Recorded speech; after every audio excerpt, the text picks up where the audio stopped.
السلام علیکم ملګرو. نن په اټک جیل کې چې د عمران خان کوم سنوي شو څنګه چې تاسو سره ما ویډیو شریک کړی و چې د عمران خان د پاره به عدالت د اټک جیل ته ورځي. نو اټک جیل کې نن عدالت لګیدل او هغه کې چې کوم سنوي شوی د هغه په دې ویډیو کې تاسو سره شریک کوم چې نوې اپډیټ راغلی دی د عمران خان د رهایی حواله سره.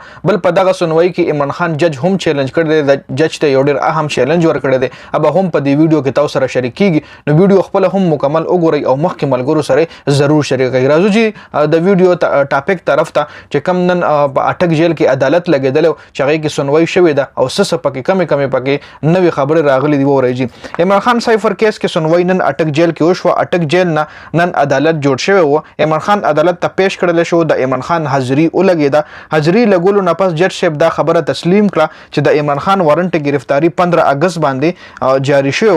نو 30 تاریخ په لور عمران خان عدالت ته نو پیش شوی. کله چې وارنټ گرفتاری جاری شي او کله کس گیر شي پولیس گیر کینو پولیس 24 غنټو کې دننه ضرور عدالت ته پیش کوي. نو چې په 15 اگست باندې د عمران خان وارنټ گرفتاری جاری شوی و دا خبره جج الریډي تسلیم کړه. نو بیا ول عمران خان 30 تاریخ پورې عدالت لول نو پیش کړل شوی چې عمران خان خو الریډي د پولیس په حراست کې و. نو په کار بیا پولیس لو چې دای په عدالت کې پیش کړو. جی دا لومبه بلندر دی چې دا به عمران خان د پاره د عمران خان په حق کې وي. د عمران خان عدالت نن 14 ورځې مزید جوډیشنل ریماند ورکو. عدالت نن دا فیصله وکړه چې عمران خان به 14 ورځې نور مزید جوډیشل ریماند کوي، مطلب د پولیس په حراست کې وي. خبره 13 سپتمبر ته لاړه خو چې کله ووريږي خو عمران خان د پاره دا خبره فائدمند ده ځکه چې جوډیشل ریماند نه پس د ضمانت درخواست جمع کېدې شي چې کله په یو کېدی باندې کله په یو کس باندې جوډیشل ریماند اوخیږي نو بیا دغه وکیلان دغه د ضمانت د پاره درخواست دایر کول شي. نو د عمران خان وکیلانو فوري تور باندې د عمران خان د پاره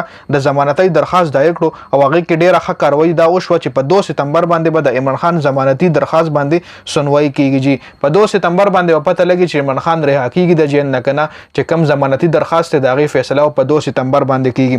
بل جج ابو الحسنات نوم زما خیال ک عبد الحسنات د عمران خان فیصله سناو کول نه پس ډایرک اسلام آباد ته واپس لاړو. هلته د شاه محمود قریشي هم نن پیشو په سایفر کیس کې او هلته شاه محمود قریشي هم جوډیشل ریماند باندې ولېګل شو. مطلب په شاه محمود قریشي او په عمران خان باندې په دواړو جوډیشل ریماند ولګیدو او د شاه محمود قریشي چې کوم لیګل ټیم دی هغه هم د شاه محمود قریشي د پاره د ضمانتي درخواست جمع کړو. جی او په 2 سپتمبر باندې به شاه محمود قریشي ضمانت هم سنوي کیږي. په 2 سپتمبر باندې به د عمران خان هم ضمانتي سنوي کیږي او د شاه محمود قریشي به هم کیږي. اوس په 2 سپتمبر باندې به آیا عدالت واپس په اټک جیل کې لګي کنه عمران خان به الټا مطلب اسلام آباد لا بوزي دا لا پته نه لګي. بل د حواله سره د کوټ کې چې کم څومره هم جرنالست یا کم سینیئر وکیلان دي هغه ویل دي چې په 2 سپتمبر د عمران خان ضمانت کې دی شي جی پوسیبل د عمران خان رها شي.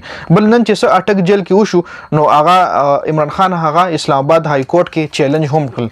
اټک جیل کې سو شو هغه عمران خان چیلنج کړ په اسلام آباد های کورټ کې. عمران خان وی دا غیر قانوني چې تاسو زما ټرایل جیل کې دننه کوي. زما ټرایل اوپن ټرایل دی چې خلکو ته هم پته ولګي زما جرم څه دی او زه سویل غواړم چې زما خبره هم خلکو له عوامو له پته ولګي او هر سبب په اوپن عدالت کې کېدل پکار دی.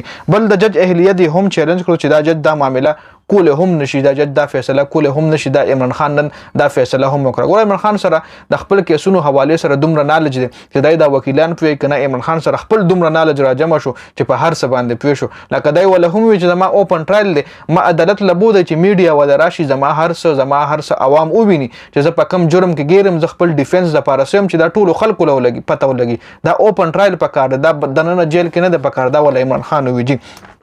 اوس دا هر څه اټک جیل کې دننه وشو چې د عمران خان تصویر یا جلک بهر راونځي. عمران خان بهر سکون ویني، د عمران خان جلک سکون ویني. دا ځکه د اټک جیل کې دننه پورو شو. خو ترکمه بکیږي ترکمه به عمران خان پټیږي ترکمه به عمران خان مطلب دای پټای کله خو به میډیا ته کله خو به دغه تصویر یا ویډیو مخې راځي کنه. بل عمران خان وکیلانو دا هم ویلي چې نن عمران خان اجامت کړو خو مونږ ته وی چې زما د حالت خبره ډېرې چا سره مکوي چې زه په کم حالت یم دا بهر خلکو سره مډس کوي ځکه چې زه تیارم حل سره تیارم زکیت کې هم تیارم خو زبد ازادي جنگ زبد غلامان د دې غلامۍ نه ځان خلاصوم او زبل وطن ته هم ندم چون کې دغه حواله سره دا خبره هم پرون مشوره شوی و چې انارو غواړي او اوس مطلب مينت کوي انارو د پرنو دي کې هیڅ قسم حقیقت نشته. نن هم د عمران خان وکیلانو وی چې عمران خان په خپل خبره کلک خلاړ دی واغوي زبا د ازادي جنگ لړاوم. جی تر اوسه پورې دا اپډیټ شو ډیر زیاته مننه جی. والسلام.